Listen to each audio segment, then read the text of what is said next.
Welcome back to the Battery Podcast. I'm Aidan, And I'm Casey. and we're here to recap the closer than it should have been win over the Maryland Whipsnakes the Cannons had on Saturday night.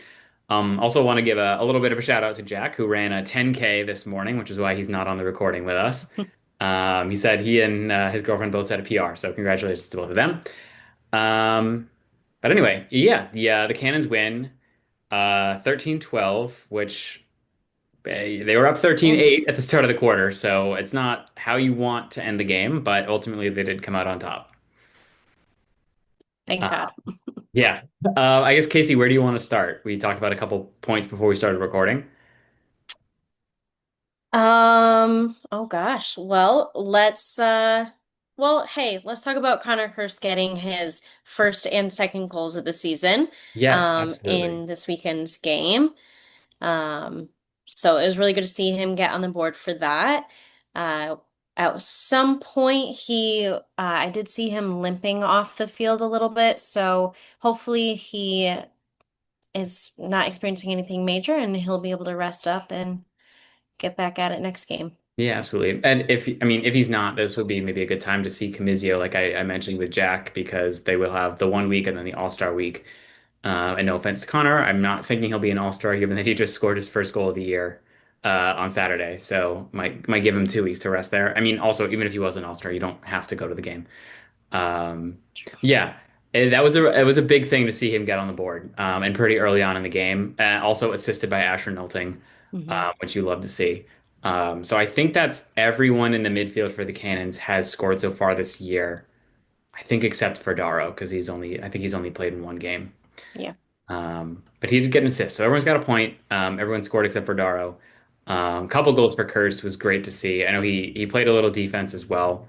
And the Cannons were doing again that thing where they have a midfielder uh, down at attack because they're just assuming Nardella is going to win it, so the midfielder can just sprint up the field as soon as as soon as possession's called.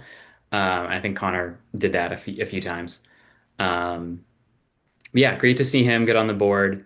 Great to see McKelly get back on the board. And he got denied a goal in the fourth quarter that would have given the Cannons a 3 goal lead at the time. Would have made it like I think 14-11. Hmm. Certainly would have been nice at the end of the game, but ultimately they didn't need it. And then he got an assist as well. So glad to see him maybe finding a role. I feel like we're definitely going to see him quite a lot this summer. I feel like this is the lineup that we're going to see um, for the remainder of the year and into the playoffs, assuming the Cannons make it there. No Yeah. points for Hogg, but I mean he's had a strong start and he still made his presence felt. Unfortunately, he was the reason Kelly didn't get that goal because his hand was in the crease, just on the line before Kelly scored it. But yeah, yeah, pleasantly surprised with not pleasantly surprised, um, satisfactory, good performances all around. Um, Hmm. Yeah. Let's talk about our boy Asher. yes, We're starting to see, I think last time we were talking about we're just not seeing the Asher that we're used to. But I would say we got to see a little bit of that this game. Five yes. assists, which was awesome. He did get a goal as well.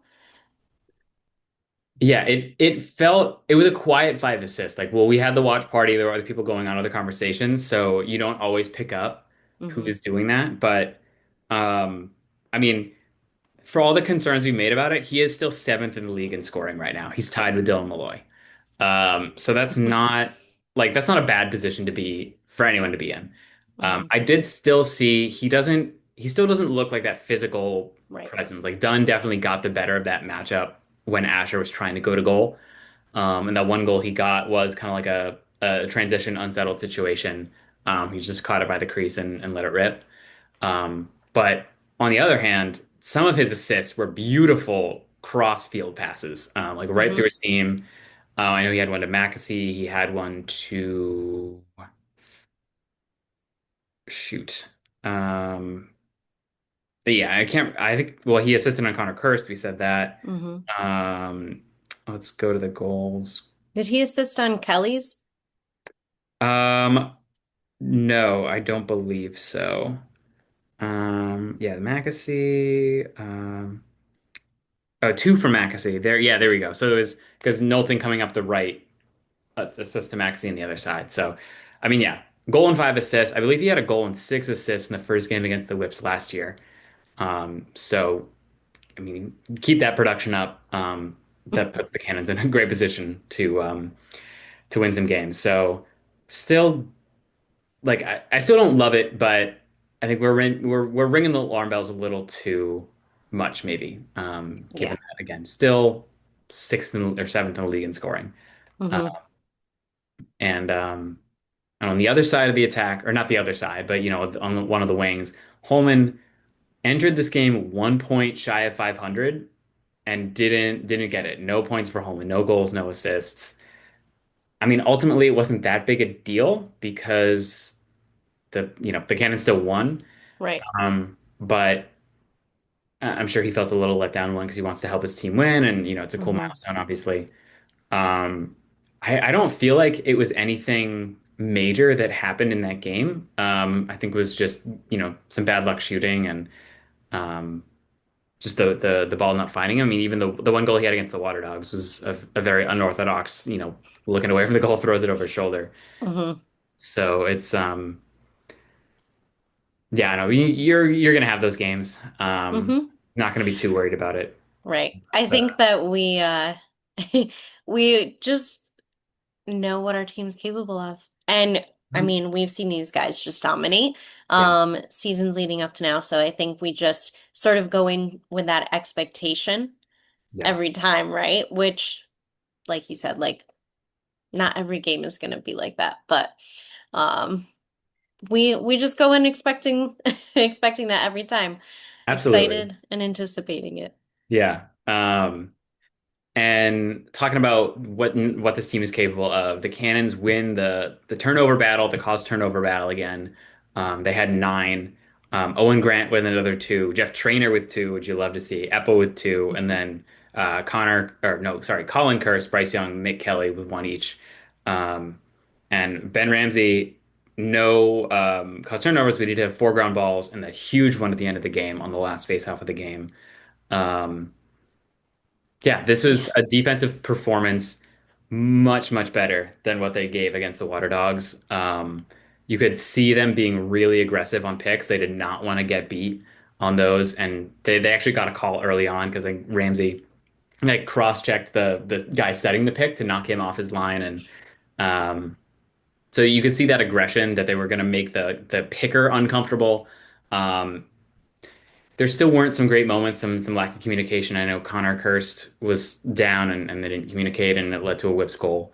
Um, and Malone still did have a productive day. But a lot of those were, I mean, to some extent, like they're really talented guys. They're gonna Right. get theirs. I think he had 5 points on the day. Let me confirm. Oh, geez, no, it's 7. Oh, yeah, that's right. Um, Because, hmm, yeah, this was a lapse for the Cannons. If you remember what I'm talking about, Malone with 1.3 to go in the first quarter, just a fluky, like everybody kind of thinks the quarter's over, shoots and gets the first 2 point goal of the year allowed by Colin Kirst. Um, which yeah, that's a tough look. I mean, that also you think if that didn't go in, then instead it's a 13 to 10 game, where that comeback does not feel nearly as dangerous. Hmm. Um, and that does bring me into something like the defense, I will say, played as well, played well, but the first half, especially that first quarter, too many penalties. Um, this is they were the most penalized team in the league last year. They are again this year. Hmm. And like to some extent, like if you're playing a physical game, you're pushing out. Sure. Certainly, you sign someone like Garrett Epple, you're going to take some penalties because he's a very physical, aggressive player. Hmm. That's fine. It's just tough when it comes back and burns you, particularly, I would not be surprised if that's TJ Malone's only 2 point goal, unless he gets something more like everyone's pressing out, like they're up late in the game and he just shoots because the net's empty, something like that. Hmm. Um, yeah, that's disappointing to Yeah. see. Um, But on the other hand, the Whips power play streak is over, or penalty kill streak. They'd killed every penalty they took last year, which was only 10, and they'd killed four so far this year. Cannon scored twice on the Whips power play or penalty kill. Um, and that was very satisfying to watch. I know one of them was Drenner, which I mean we got to give Drenner some more love just for everything he's done. Hmm. And Yeah. I don't remember who the other one was, but I mean, yeah, the power play looks or penalty kill looks beatable. I keep getting mixed up. Yeah, the penalty kill not perfect. I'm glad the Cannons can say they were the ones who ended that, and hopefully that continues through. We know they're playing them again, and if they meet in the playoffs as well. Hmm. Yeah, they play them Last game of the on year. our weekend. Yeah, the very last game of the PLL season is Cannons Whips.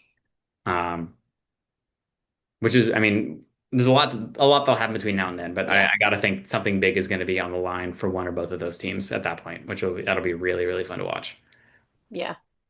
Um, Yeah, I feel like something just kind of um awoke in the Whips as yeah, much as I hate that. yeah, Um yeah. Yeah. yeah. We'll talk about their second game Yeah. of the weekend a little bit. I think Hmm. anything else you wanted to touch on? I mean, I also want to give Zach Tucci props. Held his own. He was 44%. Hmm. And I was surprised to see Nardella commit quite a few violations this weekend. I believe he had two against Tucci, and I know he had a couple against Justin Inacio. And let me see how many people took faceoffs. Oh, just one against Inacio, but still, I don't think Tucci had any. No, he didn't. He took every faceoff for the Cannons. So, I mean, That's that's something good. great to fix. Yeah, Tucci, if he goes 44%, honestly, like that might be better than going above 50 with the shot clock rules. Hmm. Um, Yeah. and as we mentioned, like the hugest face-off of the game, the that unit combines to win a great one. It's like Nardella wins the draw cleanly, but Tucci gets in his way, and Ramsey gets the ball first. It still was a little bit back and forth with Holman just chucking the ball up in the air instead of trying to run to space. But Yeah. yeah, they got it done. And if the Whips had picked that one up, I dread to think about what would have or could have happened.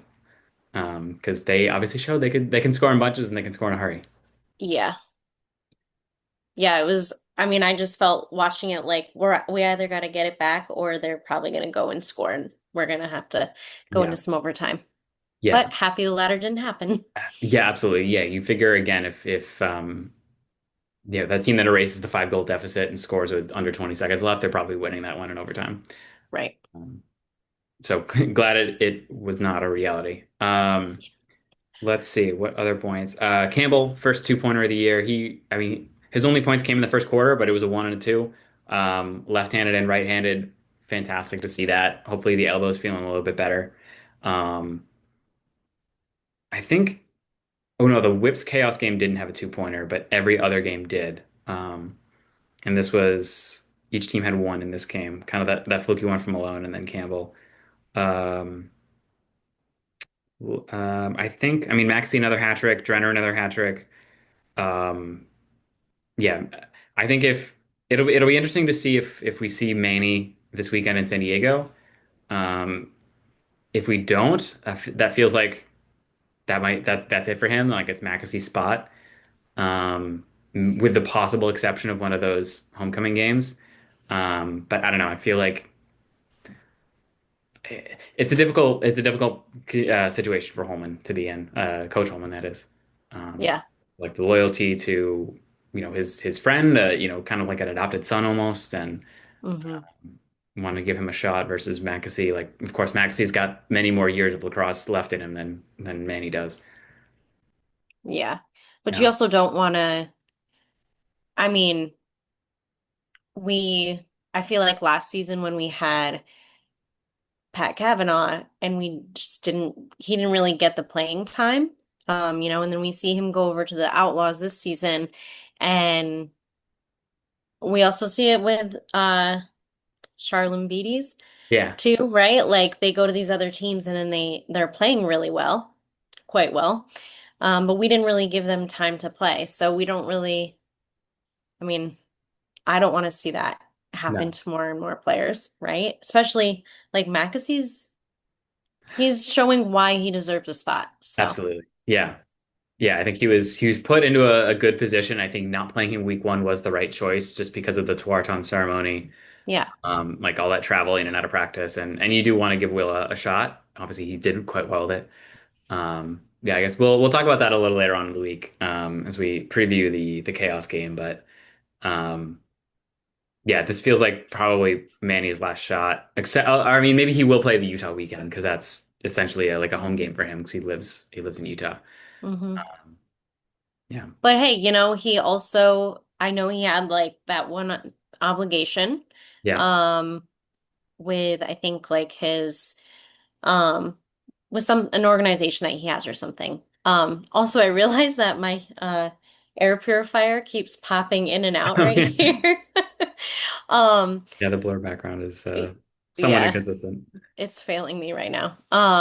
But but then his wife is also pregnant too, right? So Right. maybe he's just got stuff that he has to take care of and be with his wife, and maybe that's all it was. Yeah, I mean that's why Van Rapphorst retired. Is his wife Right. is either about to have or just had a baby. I think she's also due in July. Um, and he's had a good career. Van Rapphorst didn't win a championship, I don't think. No. But the family stuff comes first, and Hmm. you're definitely not on a pro lacrosse player salary. Earning those millions that guys in like the NFL and NBA et cetera are. Um, Yeah. yeah, and if those other businesses take priority that are out in Utah and certainly don't want to risk missing the birth of your first kid. Uh, Don't recommend yeah, that. don't want to be trapped in Baltimore, No. Chicago or whatever. Um, Mm-mm. yeah, so we'll see. I guess they are Saturday night, so we'll We'll yeah, I don't see. know. We'll get into that more against the Chaos, and I mean, do you want to begin at the end and talk about that Chaos Whips game as we recap the other games from the weekend? Yeah, I let's move mean, into that.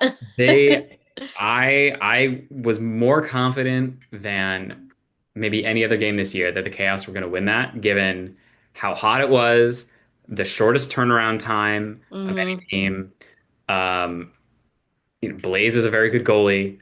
Um, and ultimately, like I think one of the reasons the Cannons won is because they were able to beat those matchups in the midfield. Like Hmm. you look at the people who had the biggest day, obviously Nolting, but Campbell, Connor Kirst, Drenner, Mick Kelly, like it was beating those short stick midfielders. And I thought, the Chaos don't have the best offense, but those guys are all going to be extra tired.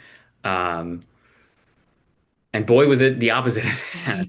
Yeah, it just fired them up even more. Yeah, the Whips were like, we are going to score every goal for the season in this one game. And so 6-20 was the 20-6 Whipsnakes was the final. For anyone who didn't see it or has checked the Palo lap or whatever, which does make me, somewhat concerned if goal differential is a factor.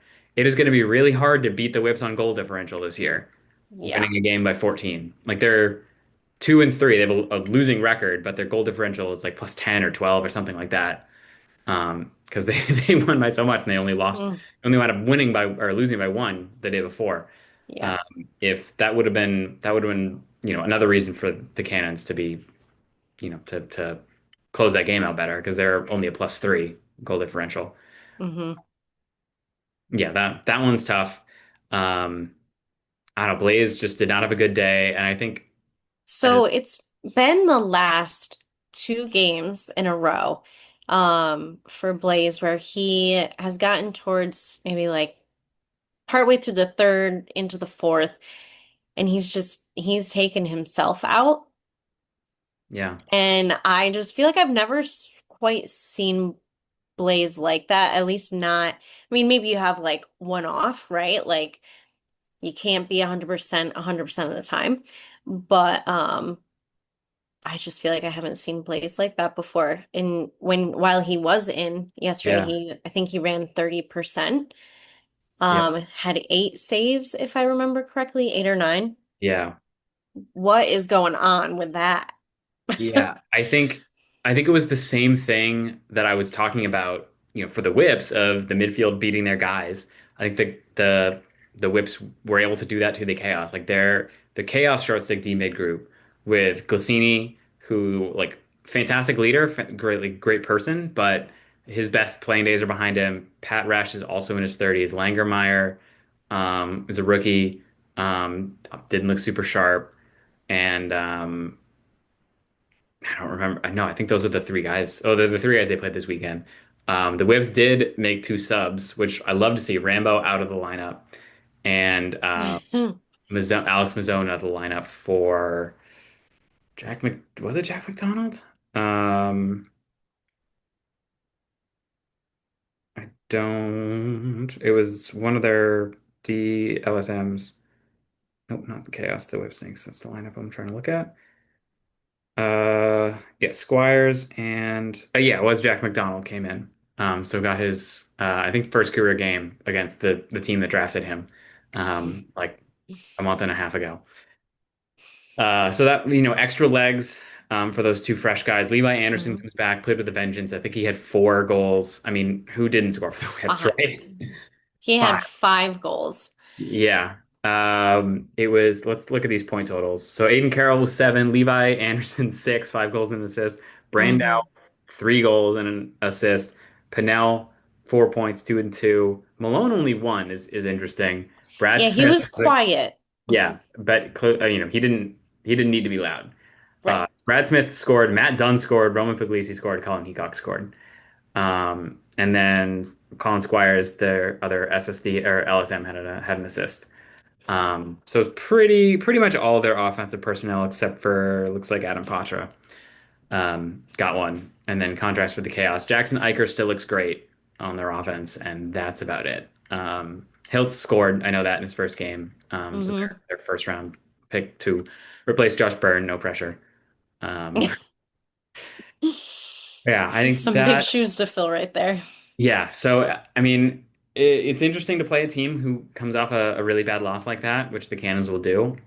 We'll break that down a little later in the week, but you got to figure they're going to want to set some things right this coming weekend. Yeah.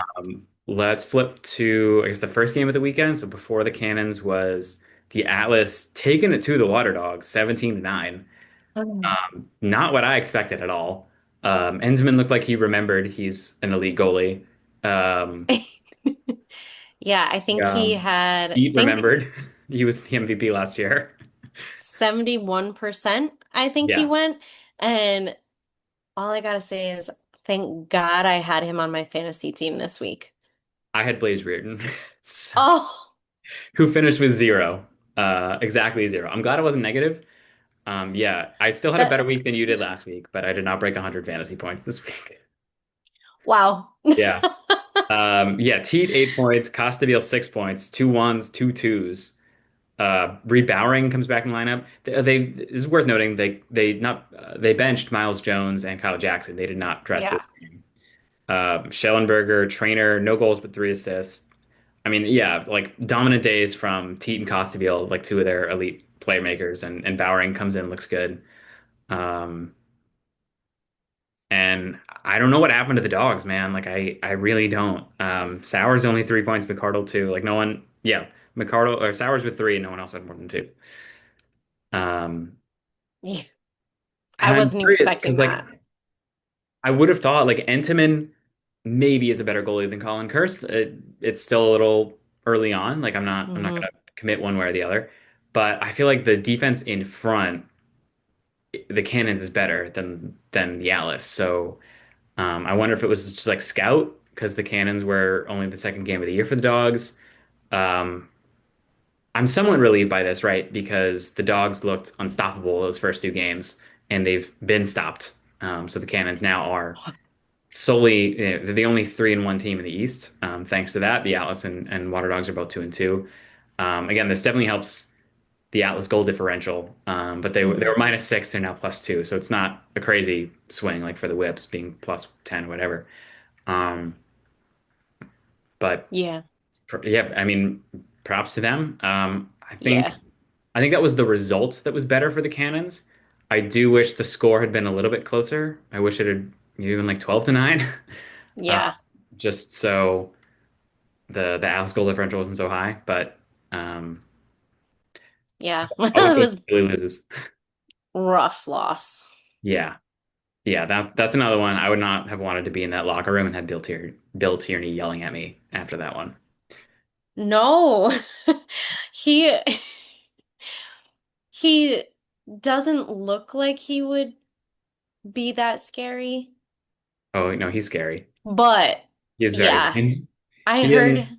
Yeah, I overheard him like getting a little sassy with Maddie P, and I was like, oh, yeah. okay, no, No, they're not friends. I am curious what the relationship is like off the field. When they run into each other in the hotel or whatever. But yeah, right, field, not pals. no.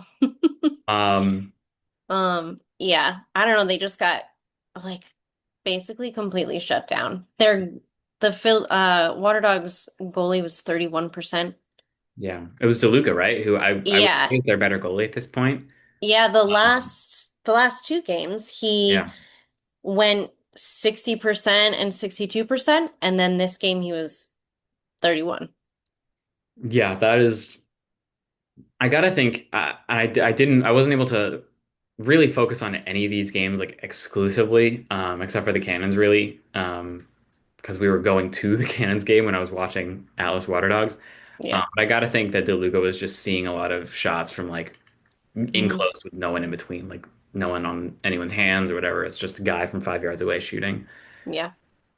And Yeah, then that was the one game that I did not watch this weekend, but I want to. yeah. And then hopefully you can talk about this a little more than because I was watching some of this game while doing very, very badly at our venues trivia championships. Yeah. The Denver Outlaws, I would say, surprised people and beat the Archers 13 to 10, particularly the way they did it, because they were down, I think 10 to 6 or 10 to 7, and then they go on a huge run and win it 13 to 10, right? Yes. Yeah.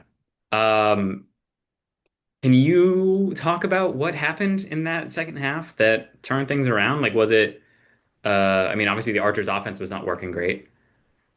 Right. I only got to watch part of it. Okay. Um, because I was not home, and I once I got home, I just turned on, I think maybe in that right before the fourth quarter. Okay. Yeah. So unfortunately I didn't get to watch all of it. But just looking at, let's see. Yeah, they looks like at halftime they were 7-5, and then um 10-9, and then Archers didn't score again Yeah. um in the fourth quarter. Right. The Outlaws scored the last 7 goals of the game. Um, and I mean, it looks like maybe the Tuarton offense is finally clicking. Hmm. Because Bernard had 5 points, 4 goals, and an assist. Kavanaugh had four. Wisnauskas had three. O'Neill had two. Um, Bundy scored a two. Um, Yeah, I mean, I'm glad for them that they're like it looked those through those first couple weeks that they were gonna be like challenging the chaos for bottom feeder status almost, and it does not feel like that anymore. Um, it's definitely a worrying sign for the Archers because they are not that their offense just has not really clicked. Like the most they've scored in a game so far this year it's 12 against California. And they went eight the first two Mm. weeks, then 12, and then 10 today, or yesterday as you're listening to this. Just not enough to consistently win in this league. Um, Yeah, what do you notice that's changed player wise? yeah, the big absence people are talking about is Trey Leclaire. Mm, I mean, he shot 50% last year yeah. and it's not like he only had 4 shots. Hmm. He had like 10 goals or 12 goals, something like that, and several of them were 2 pointers. Hmm. They also, I mean, they lost Ryan Oggeman as well, but he was not an every week guy. Leclaire is the biggest absence for sure. Yeah. Um, And he's out for this season, or we're he's not on sure. the pup list, so it's TBD. I'm sure if we asked our boy Jackson Van Flake, he would have some more. information for us, and I think I Yeah, probably will text him when we're done with this. Um, because yeah, I don't think he's going to come in and it's going to fix all the problems. Um, right. but they did lose a good number of players, like Van Overbeek, Leclerc through injury, Ogden to the Redwoods. Um, but I don't know, it's like it's still the same core pieces, right? It's Moore, Fields, Amen, Hmm. Schreiber, Ambler, O'Keefe. Like that offense should still be good without the depth. And the defense is still the same. Like Brendan Lavelle has been an amazing addition. Those three short stick D mids, like I would trade our three D mids for their three D mids. Like they're just so good. Marb, Bond, and Pedersen, Hmm. especially like Bo. Yeah, Bo Pedersen he's such a force out there. You know, he had that huge hit against McAdory last week that went viral and memed all over. I think he knocked down O'Neal in this game in the first half or first quarter. Yeah, they're so good. They're not the most offensively gifted, which is fine. I mean, that's not their job, right? Mm. Like I don't think any of them are gonna have as many points as Trainer or and Trainer doesn't have any, I don't think, but as many as Trainer did last year, or someone like Puglisi who scored.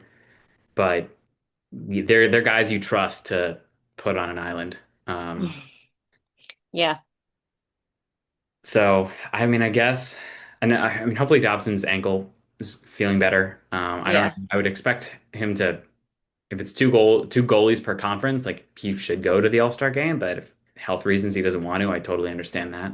yeah, Um, yeah. I mean, he definitely does seem like he's doing better, but I mean, I'm I'm just a super fan on a podcast. I don't know any of yeah. the behind the scenes stuff with No, him nor do I specifically. really know how to treat it aside from, I'm guessing playing a game of lacrosse is probably not good for it. So if we can go a week without doing that, probably for the best. Yeah. Um, No, when I saw him right after, it was looked really, really bad, but that was immediately after. And now hmm, we've had a few weeks. yeah. So he seems like he's doing better though. His percent save is going up and not that it dropped drastically, Hmm, but he just looks better too when you're watching him play and move around. He's not, doesn't look like he's really babying it, hmm. or hesitating at all. So Yeah. Yeah, of course, wishing the best. I think it would, I mean, yeah. I would just love someone besides Blaze Reardon to win goalie of the year. Just for the novelty. I mean, Well, of course I would like this to year it be might Longshore. happen. Yeah, it's tough to give that award to a guy who give up 20 and pulled himself two straight games. Yeah. Um, so Yeah. hopefully the Cannons throw up 21 against them and really just end that case. And Colin Hmm. Kirst goes, I don't know, 17 for 18 on saves. Um, because yeah, I mean, I would have voted for Dobson last year. Mm, Uh, we'll see. I mean, the Archers, I think, are definitely, I mean, they're definitely going to win more games than the Chaos. We'll just see. yeah. Like their issues are definitely the offensive end and the defensive end. So if they keep losing games, what like 9-8 or 10-9 or whatever, you can still have an argument for Dobson. But they gotta figure that out in the offensive end. Hmm. Like I don't sure Trailer Care would be nice, but he's definitely not the reason for all this. They gotta Right. It's not going to be the answer yeah to that fixes everything. yeah. Not to mention how great Sam King has played. Hmm. So love to see that. Wish he'd been playing for the Cannons, but I don't know where he would have fit. So I'm not like too upset about it. Right. Um, Like he's made himself a nice home there in Utah. Hmm. Um, all right. Anything else you want to address from the Cannons game or any of these other games before we wrap it up? I don't think so. All I right. mean, the Emmett Carroll, he had a great game. I think he was 74% Yeah, on I mean, in pick a guy goal. in the Whips lineup, and he had a good game against the Chaos. I know. I don't want to keep talking about the No, we Whipsnakes can't doing say too many well. good things about them. That's it. That's my Yeah. last thing about them. All right. But we do have a game this weekend. Mhm. Um, 8 o'clock or 8:30? 8:30, I believe. Okay. Uh, Our time because they're playing yes. And on the West Coast. yes, 8:30 on Saturday in San Diego, uh, Hmm. which is cool. Going to be much better weather. I don't remember exactly where in the city the stadium is, but it really doesn't get to 100 degrees anywhere in Hmm. the city proper. You got to go a little further into the desert. So, um, Yeah. hope everyone stays much cooler. Also, the games are, after sundown, which helps a lot as well. Yeah. Uh, yeah. So, Oh, well, out there they won't be. oh, that's right. Three Yeah, hours. 11:30. Yeah. The Atlas are playing at 11:30 Eastern on Friday, so that one will actually be after sundown. I may have to watch that one after. I won't be Yeah. watching that live. I think I'll watch the first quarter live and see how I do. Yeah. Yeah, watch party at my house for no. Yeah. Stannis game maybe. I'll fall asleep to it probably. Yeah. Honestly, even 8:30 is 8:30 is not that crazy. But Johnny's We're would be the sounding goal. really old. No, no, no. No, listen, I'm awake until 10:30 every night. But Johnny's is a little bit more of a wilder atmosphere, I think, at that point at night. So I mean, Yeah. I still expect it to be there, but we'll liaise. Um, we'll figure it out. Yeah. All right. We'll Yeah. put So up a post if we're gonna be there. yes, absolutely. And we'll be back on Thursday to preview the Cannons' soon-to-be 22 goal performance against the Carolina Chaos this coming weekend in San Diego. Until then, go Cannons. Go Cannons. Boom! Boom.